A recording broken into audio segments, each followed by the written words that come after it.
What's up, ladies and gentlemen, welcome back to another video, and today we have the new 2021 BMW 218d. So what we have is a 2-liter diesel motor pushing out about 110 kilowatts and 350 newton meters of torque via 8-speed automatic gearbox. It's actually quite a good looking car. It's got a nice sporty back with a little bit of a lip actually, as you can see here on the boot. Quite a sporty little addition over there, as well as we do have some kind of a fake diffuser look going on over there, which isn't too bad.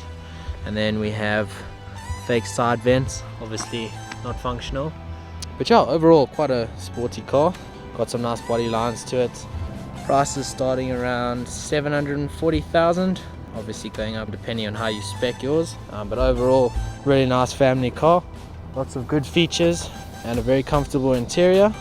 As we look inside, we have the nice new seats, nice blue stitching that comes around all the bolsters and whatnot. We do have the blue cloth inlay within the seats, which I think looks pretty cool.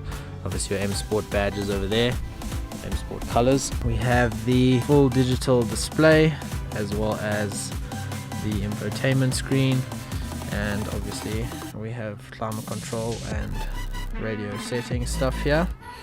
This does not come with dual climate control. I think it is an optional extra. We do have the interior lighting, which is inside the door trim, which comes out at night. You can obviously set that up through your infotainment screen.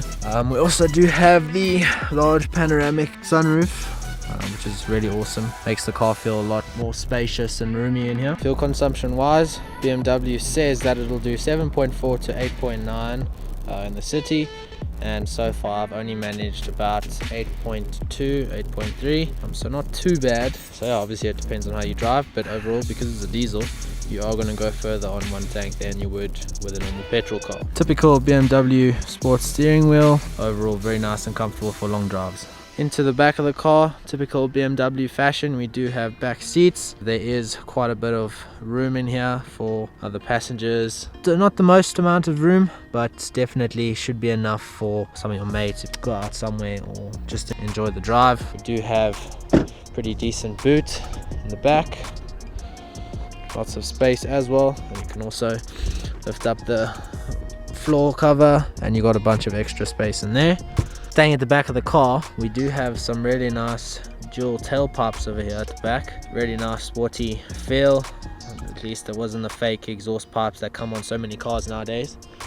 So that's really nice to see. Obviously down here we have more infotainment controls over here for your sat nav, your media, and other car settings. And then obviously we have Sport, Eco Pro and Comfort mode. Okay, so this is taking us somewhere, but obviously you have the nice digital display. You can obviously switch between Eco Pro, Comfort mode and Sport respectively. There's your Eco Pro, Comfort mode and then Sport mode.